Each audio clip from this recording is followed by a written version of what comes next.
ঐন্দ্রিলা, তুই আবার সাত সকালে উঠে মোবাইল ফোনটা হাতে নিয়ে বসেছিস? তোর কি কোনো আক্কেল জ্ঞান বলতে কিছুই নেই? তোর বিয়ের বয়স হয়ে গেছে সেই কবেই। পাত্রের পর শুধু পাত্র দেখাই হচ্ছে, অথচ তোর এমন স্বভাবের জন্য কেউ তোকে বিয়েই করছে না। তবুও কি তোর একটুকু হুঁশ হয় না? মা, তোমাকে আমি কতবার বলেছি যে ছেলে আমাকে আমার মতো করে গ্রহণ করতে পারবে না, সেই ছেলেকে আমি বিয়ে করব না। তাছাড়া বিয়ে তো বিধাতার জোড়াই দিয়ে পাঠিয়েছে, তাই না? শুধু শুধু কেন এসব চিন্তা করছো বলো তো? যার আসার সে সঠিক সময় চলে আসবে। বিধাতার জোড়া লিখে পাঠিয়েছে ভালো কথা, কিন্তু তাই বলে কি আমরা চেষ্টা করব না? আর তাছাড়া চেষ্টা করার মুহূর্তে যদি তোর এমন বদ অভ্যাসের কথা সবাইয়ের কাছে জানাজানি হয়, তখন কে যে তোর জন্য লেখা আছে সে কি আদৌ তোর কাছে আসবে? উফ মা, সকালবেলা এইসব বলে আমার মাথা খেও না তো, ভালো লাগছে না। কোনো কাজ থাকলে বলো, আর না থাকলে যাও। শান্তি করে একটু মোবাইল ফোন টেপাও যায় না। তোমাকে মোবাইল টিপতে হবে না, এসে দুটো কাজে সাহায্য করো, তাতেই হবে। সেটা পারবে নাকি সেটাও করতে পারবে না? কোনো মহারাজের ঘরে জন্মাওনি যে তোমাকে বসিয়ে বসিয়ে খাওয়াবো। এটা ছাড়া তো তোমাদের কোনো উপায় নেই। দিয়েছো তো একটা মেয়ে মানুষের জন্ম, এখন দায় দায়িত্ব খাতিরে হলেও তোমাদের এই কাজ করতেই হবে, যতদিন না আমার বিয়ে হচ্ছে। মেয়ের কথা দেখো, মায়ের মুখে মুখে এমন যুক্তি দেখাচ্ছে। অত যুক্তিবাদী হতে হবে না, এসো তাড়াতাড়ি এসো, আমি রান্নাঘরে যাচ্ছি। তোমার বাবা অফিসে যাবেন, তাকে অন্তত নাশাটুকু এগিয়ে দাও। রোজ রোজ এই অশান্তি আর ভালো লাগে না।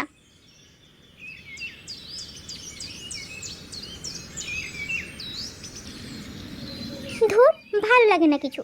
সব সময় যখন আমি মোবাইল ফোন নিয়ে টিকটক দেখতে বসি, তখনই মায়ে এসে ঝগড়া দিতে হয়। সব বুঝি আমি, আমাকে মোবাইল ব্যবহার করতে না দিতে চাওয়ার ধান্দা এগুলো। বিয়ে করে একবার এই বাড়ি থেকে বেরিয়ে যাই, তারপরে দেখব আর কি আমাকে টিকটক দেখতে আটকায়। ঐন্দ্রিলাকে নিয়ে তার বাবা মায়ের এমন ঝগড়াঝাটি প্রায় প্রতিদিনের বিষয় হয়ে দাঁড়িয়েছে। ঐন্দ্রিলার মোবাইলের প্রতি আসক্তি এবং টিকটক করার নেশা তাকে সবার সামনে হাসির পাত্রী বানিয়েছে। এ কথা সে আমলেই নেয় না। তার এমন স্বভাবের কারণে পাত্রপক্ষ থেকে প্রতিবার বিয়ে ভেঙে দেওয়া হয়েছে। এদিকে দিন দিন ঐন্দ্রিলার বয়সও বেড়ে যাচ্ছে, এই নিয়ে বাবা মায়ের চিন্তার শেষ নেই।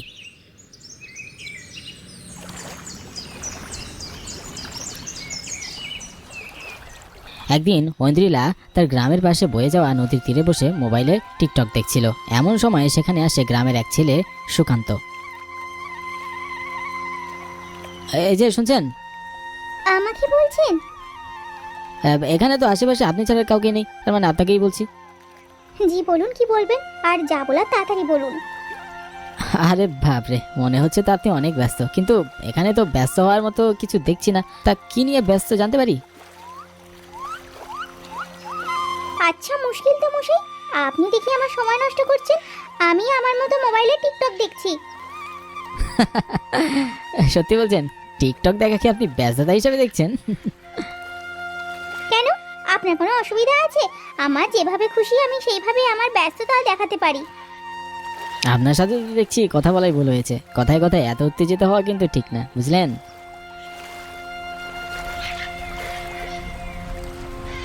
কোথা থেকে যে এরা আসে, শুধু শুধু আমার টিকটক দেখায় ব্যাঘাত ঘটালো।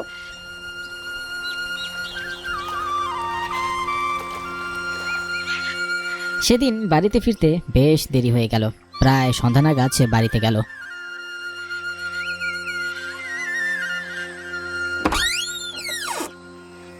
এই হতচ্ছাড়ি, কোথায় ছিলিস তুই? এই তোর বাড়ি আসার সময় হলো। আহা, এভাবে বকছো কেন? ভুল হয়ে গেছে। টিকটক দেখায় এত ব্যস্ত হয়ে গিয়েছিলাম যে কখন সূর্য ডুবে গেছে খেয়ালই করিনি। আয় ভেতরে আয়, আজ তোকে দেখাচ্ছি মজা।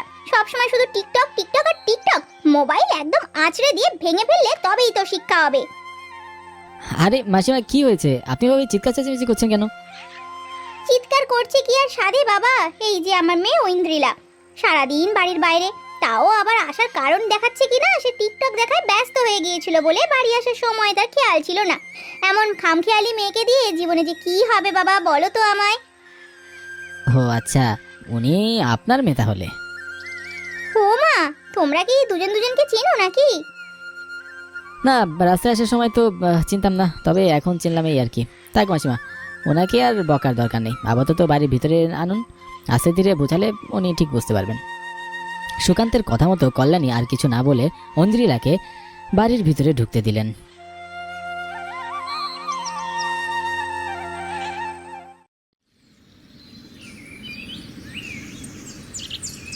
পরদিন সকালে ঐন্দ্রিলা আবারও তার নিজের মতো টিকটক দেখায় ব্যস্ত ছিল। এমন সময় সুকান্ত তার পাশে এসে বলল,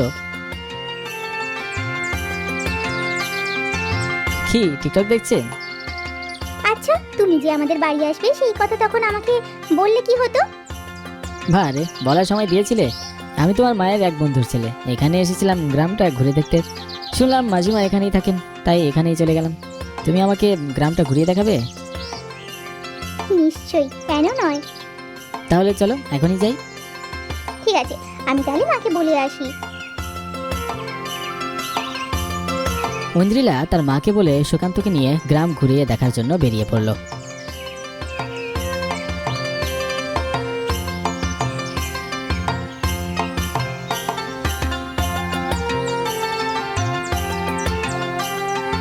সারাদিন ঘোরাঘুরি শেষে তারা দুজন ফিরল বিকালে। কল্যাণী জিজ্ঞাসা করলো, কি তোমাদের গ্রাম দেখা হলো? তা বাবা সুশান্ত, কেমন লাগলো গ্রামটা? আপনাদের গ্রামটা তো একদম ছবির মতো মাসিমা, দেখে চোখ সরানোরই উপায় নেই। মা, আজকে না আমি সারাদিন মোবাইলে টিকটক দেখিনি জানো। পুরো দিন আমি ওকে গ্রাম ঘুরিয়ে দেখিয়েছি। সত্যি বলছিস মা? হ্যাঁ মাসিমা, ও সত্যি বলছে। আমি জানতাম জানতাম তুমিই পারবে বাবা। তা বাবা, আমার মেয়েটাকে তোমার কেমন লাগলো বলো তো? ওকে আমার প্রথম দিনই মনে ধরেছিল, শুধু এই টিকটকের বদ অভ্যাসটাই, এটাই আর কি। মানে কি নিয়ে কথা বলছো তোমরা? ওই দেখ ঐন্দ্রিলা, তুই তো এই বদভ্যাসটা ছাড়তেই পারছিলিস না, আর এই জন্য তোকে কেউ বিয়েও করছিল না। এই জন্য আমি আমার বান্ধবী মানে তোর লতা মাসির সাথে কথা বলছিলাম। তারও যে বিবাহযোগ্য একটা ছেলে আছে তা তো আমি জানতামই না। সেই বুদ্ধি করে সুশান্তকে পাঠালো। ছেলে তো তোকে দেখে পছন্দই হয়েছে। আবার দেখ, তুই তার সাথে থেকে কেমন মোবাইল থেকে দূরেও ছিলি। সুশান্ত বাবা, আসলে তুমি আমার মেয়েকে বিয়ে করবে তো? আপনাদের যদি কোনো আপত্তি না থাকে তাহলে আমি ওকে বিয়ে করতে চাই। কল্যাণী এ কথা শুনে খুশিতে বাড়ির ভিতর চলে গেল। তখন সুকান্ত ফিসফিসে ঐন্দ্রিলাকে বলল, মাসিমার তো কোনো আপত্তি নেই, আর তোমার আপত্তি আছে নাকি আমাকে বিয়ে করতে? আমি কিন্তু টিকটক দেখা ছাড়বো না বলে দিচ্ছি। ঠিক আছে, একটু আধটু দেখবে আর কি, মাঝে মাঝে আমিও দেখবো। আমিও টিকটকে ভিডিও বানাই, সব কোনো বড় ব্যাপার না। টিকটকওয়ালা একটা বউ থাকলে তেমন কোনো অসুবিধা হবে না, শুধু সংসারের কাজে একটু ঠিকঠাক মন দিলেই হবে। তাহলে আমার কোনো আপত্তি নেই।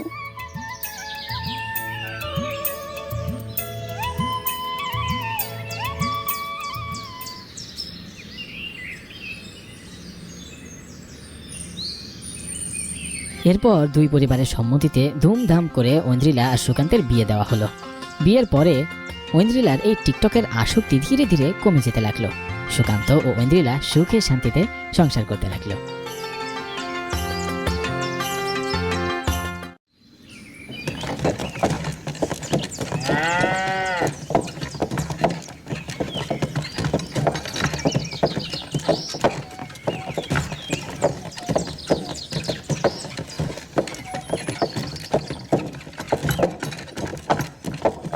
মধুগড় গ্রামের ছেলে বিক্রম তার বাবা মা খুব শখ করে তাকে 10 গ্রাম দূরে থাকা পরীর মতো এক মেয়ে নির্মলার সাথে বিয়ে দিয়েছেন।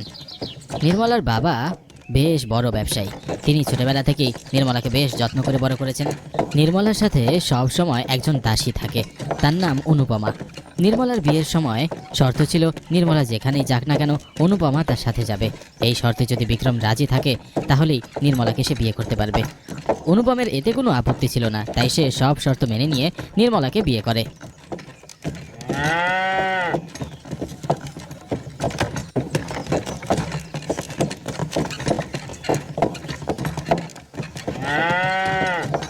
বিয়ের পর দুদিন নির্মলাদের বাড়িতে থেকে বিক্রম অবশেষে নির্মলা ও অনুপমাকে সাথে করে ফিরে তার মধুকর গ্রামে।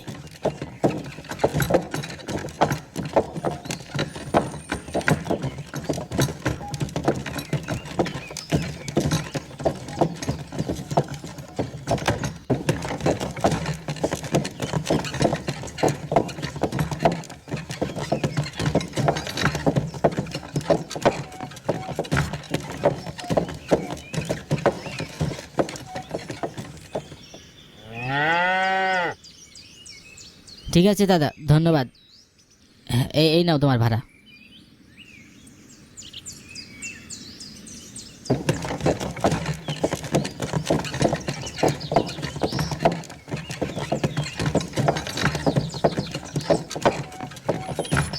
এই দেখো নির্মলা, এই হলো তোমার নতুন সংসার। এই বাড়ি তুমি সুন্দর করে গুছিয়ে রাখবে কিন্তু। আপনি চিন্তা করবেন না জামাই বাবু, দিদির সব কাজ আমি করে দেব।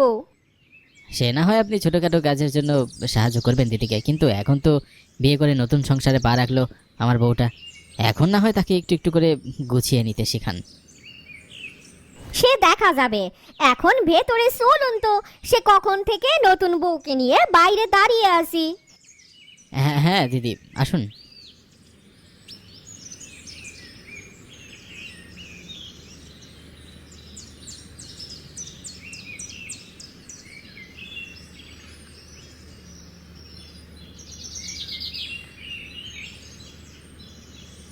নির্মলা তার সংসার একটু একটু করে গোছানোর চেষ্টা করতে শুরু করলো, কিন্তু অনুপমা নিজে থেকে নির্মলার প্রতিটা কাজ করে দেয়, তাই নির্মলাকে আর নিজের কাজ করতে হয় না।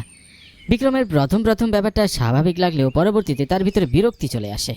তার ইচ্ছে ছিল তার বউ তাকে নিজের হাতে রেঁধে খাওয়াবে, তার যত্ন আত্তি করবে, সংসারটাকে দু হাতে সামলে রাখবে, কিন্তু অনুপমা নির্মলাকে সেই সুযোগই দেয় না। একদিন দুপুরে খেতে বসার পর বিক্রম নির্মলাকে বলল, নির্মলা, আজ রাতের খাবারটা তুমি রান্না করো। আমার কিছু বন্ধুরা আসবে বাড়িতে খেতে, তাদের ইচ্ছে নতুন বৌদির হাতের রান্না খাবে। নির্মলা তো আজ পর্যন্ত কোনো রান্না করেনি, নতুন অতিথিদের যদি খারাপ রান্না করে খাওয়ায় তাহলে কি ওর মান থাকবে? আপনি চিন্তা করবেন না জামাই বাবু, আমি রাতের রান্নাটা সেরে ফেলবো। না অনুপমা দিদি, আপনি আজকে দয়া করে রান্না করবেন না। আমি যখন আমার স্ত্রীকে নির্দেশ দিয়েছি তখন সেই আজকের রান্নাটা করবে। সব কিছু বাজার করা আছে, তুমি বুঝে শুনে রান্না শুরু করে দিও। আমি সন্ধ্যায় একটু আমার বন্ধুদের সাথে বেরোবো, রাতে ওদেরকে নিয়েই ফিরবো।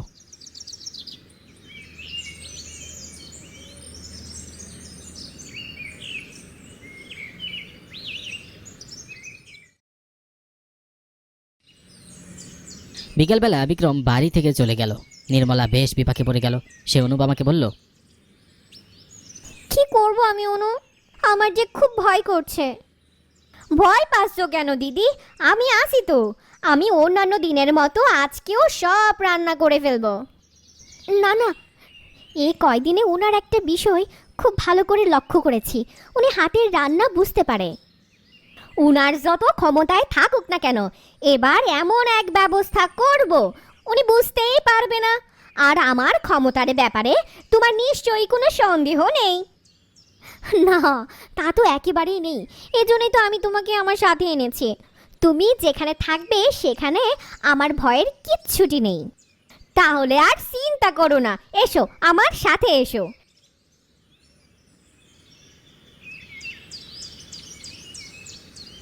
অনুপমার সাথে নির্মলা রান্নাঘরে চলে গেল।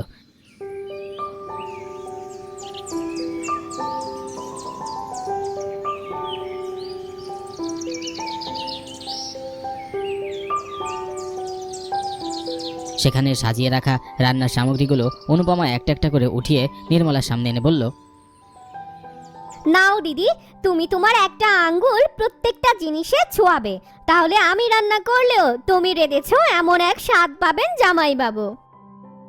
সত্যি বলছো অনু? হ্যাঁ দিদি, তুমি আমায় বিশ্বাস করো না? না, তা তো অবশ্যই করি।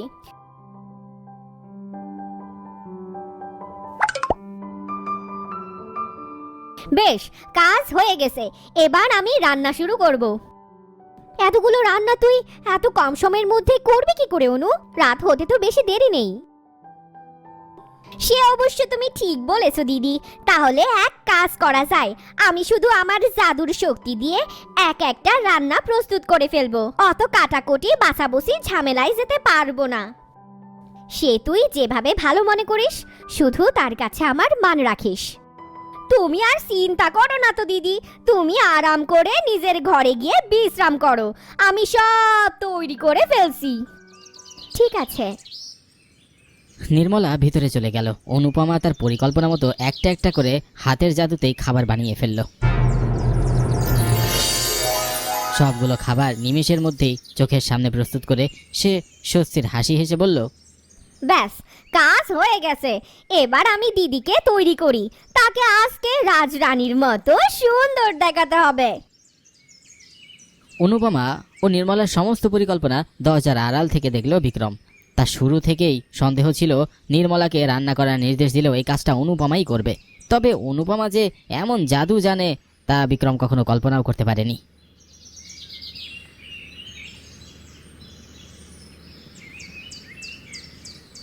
আমি কি দেখছি? এই মেয়ে তো একটা জাদুকর। তার মানে কি আমার বউ জাদুকর? হে হে বিধাতা, তুমি আবার কোন পরীক্ষায় ফেললে? এখন কি করবো আমি? না না, এমন মানুষ নিয়ে সংসার করা যাবে না। আজ রাতে আমার বন্ধুরা চলে গেলে আমি এর একটা বিহিত করেই ছাড়বো।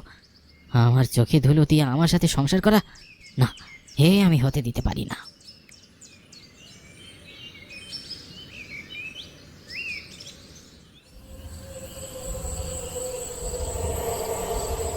রাতের বেলা বিক্রমের বন্ধুরা চলে যাওয়ার পর বিক্রম নির্মলা ও অনুপমাকে তার ঘরে ডাকলো।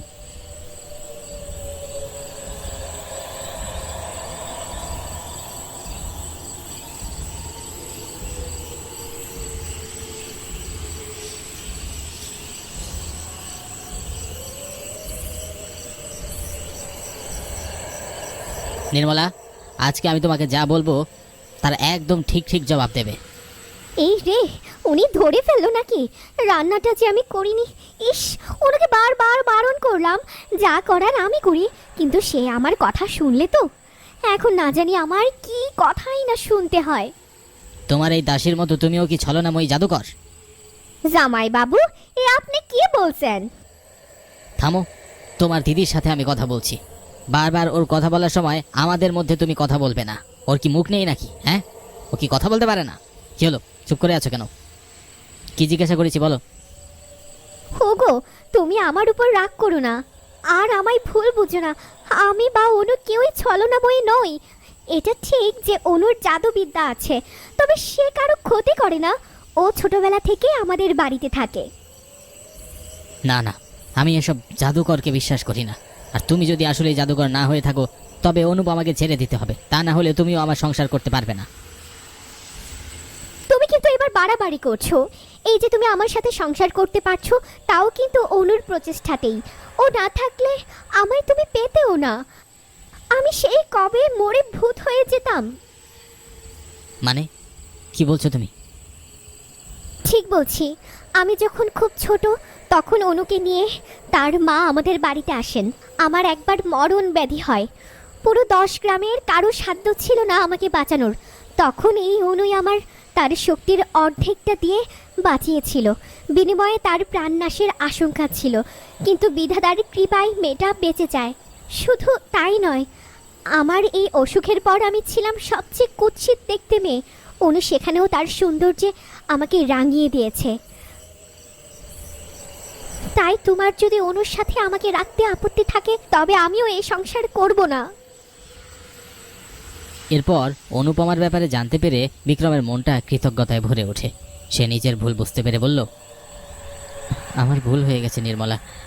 আমি বই পুস্তকে পড়া জাদুকরের ভয়ানক চিত্রে অনুপমাকে বসিয়ে তাকে অপমান করেছি। অনুপমা, আমাকে তুমি ক্ষমা করে দাও। আমি তোমায় ছোট বড় অনেক কথা বলেছি। না না জামাই বাবু, আপনি আমার দিদির মাথার তাজ। ভুল বুঝাবুঝি সব বাড়িতেই থাকে। এভাবে ক্ষমা চেয়ে আমায় ছোট করবেন না। এরপর বিক্রম, নির্মলা ও নির্মলার দাসী অনুপমাকে নিয়ে তারা সুখে শান্তিতে বসবাস করতে লাগলো।